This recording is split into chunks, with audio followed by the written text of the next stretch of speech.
So what we wanted to do is wrap a little bit of this in because the heart of More Than Cars is to show the heart and the intention behind the dealers that we know that are doing the things that our communities and our employees need most, which is caring for people, and that's through the service of cars.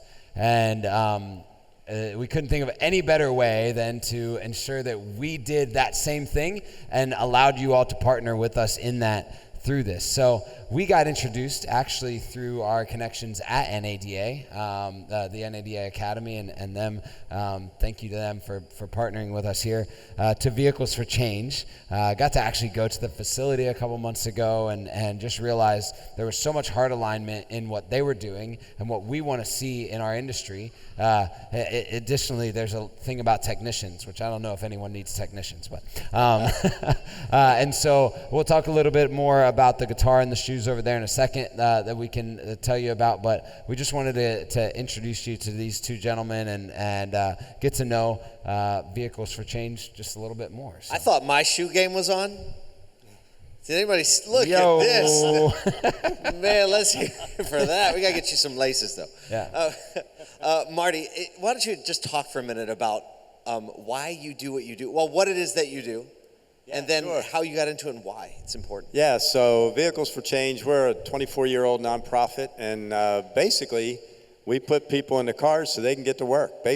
Similar to what you all do, only the people we put in the cars are typically make less than $18,000 a year, and they need a car to get to and from employment to escape poverty.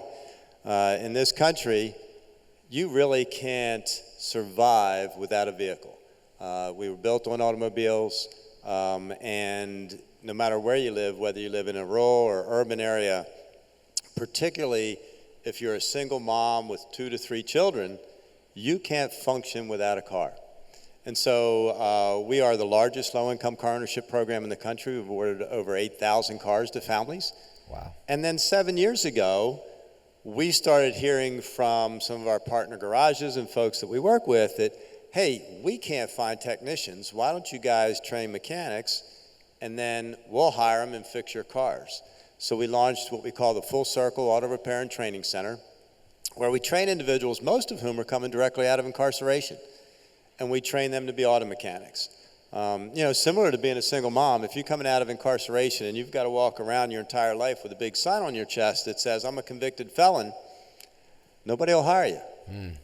You know, I know before I started this program, the training program that is, I was probably like a lot of you. We have a 75, 80% recidivism rate in this country. I thought because people that were incarcerated were bad people. But boy, was I wrong. Since 2016, we have trained over 200 individuals that have come out of incarceration, and we have a recidivism rate of 1.5%. Wow. That's amazing. And this isn't rocket science. We just have to make sure that we give people an opportunity to earn a living, to get to a career, and we can change recidivism in this country. And so we're really pushing to do that. We have 4 locations here in Maryland. We'll train 120 individuals this year. We just opened San Diego, and we're looking to open 20 locations in the next 5 years. What happens after you train? And ASC certification, right?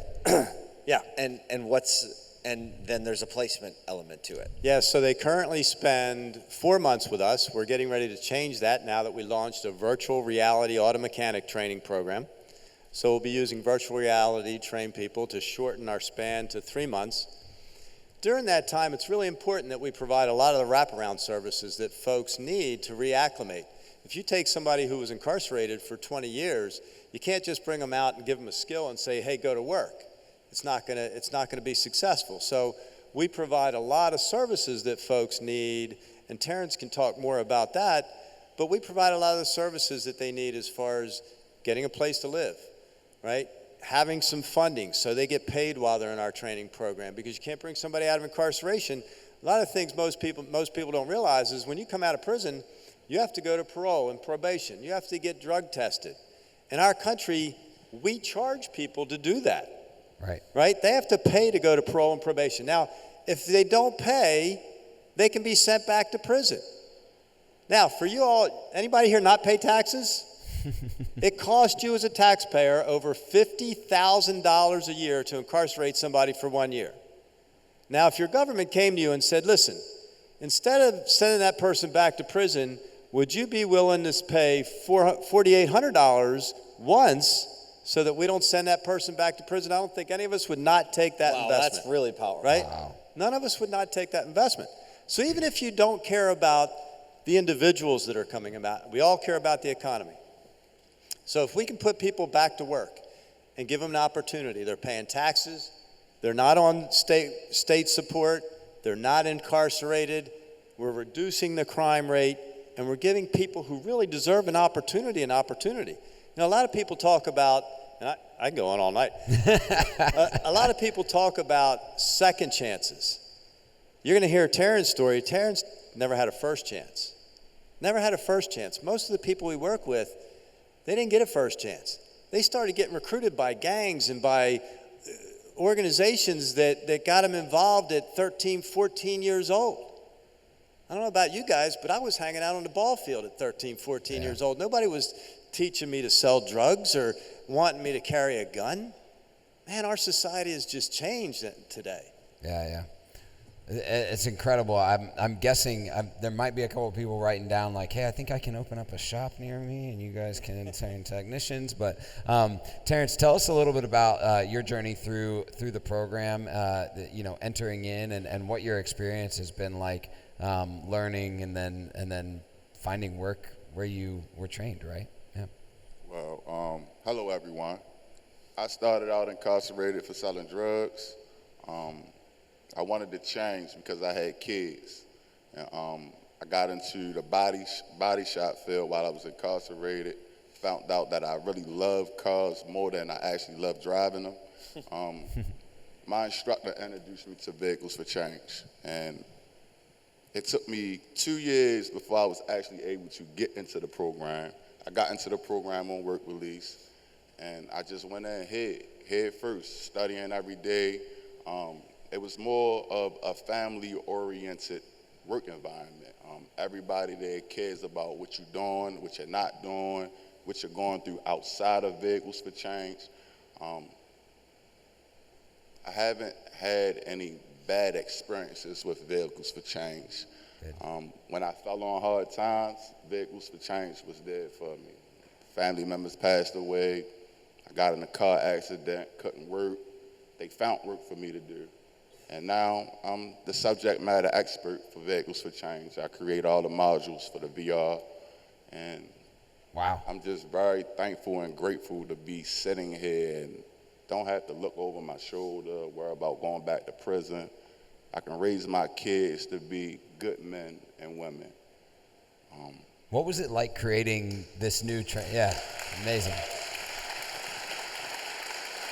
What was it like creating this new virtual reality training? Because now that's going to be deployed in different cities and states. And what was the process like for that? Exciting. Exciting because I'm into cars. All I do is study. Like, I watch TV and study. I play the game and study. I help my kids to study. Like, right now I don't have the man playing in my head, but normally I got somebody playing in my head teaching me something. So it's tedious, but I love doing it because I'm learning more and I'm able to give back. I'm able to give back to people who come from my same background and that understand that it's people out there that not only care, but they are willing to give you an opportunity. It's just up to you to go to the well and drink the water.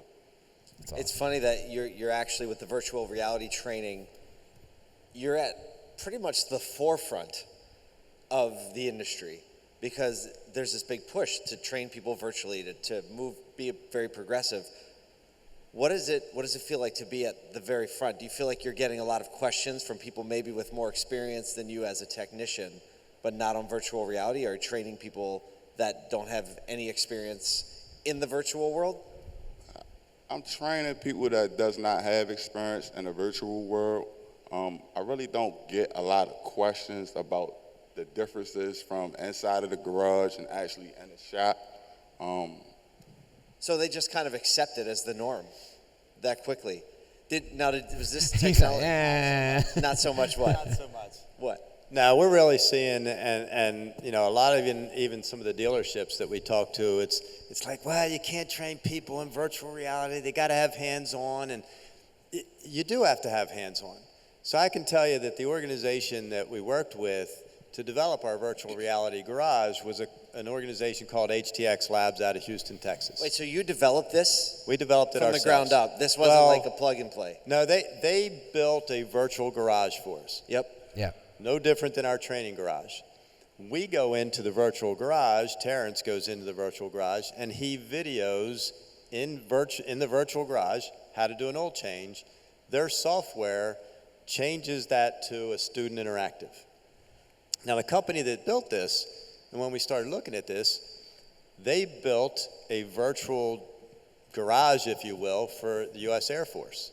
So the U.S. Air Force has been using virtual reality to train technicians to repair $60 million planes for the last 4 years.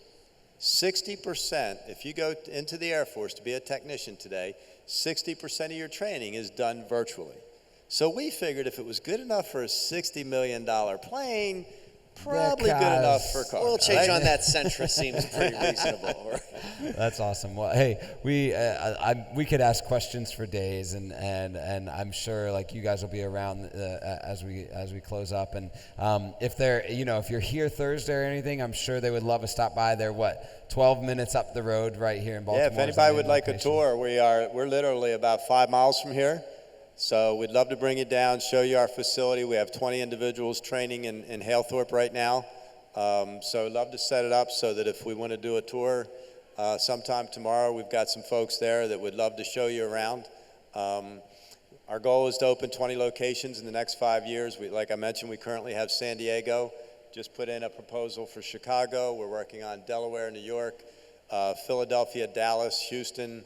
So it's a program, as you all know, is needed all over the country. We have people returning from prison that don't get opportunities. There's jobs for technicians.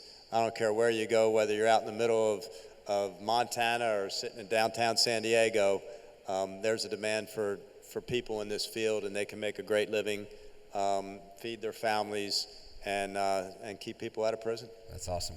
Well, if you'd like to connect with them, make sure and do that. You can do that individually.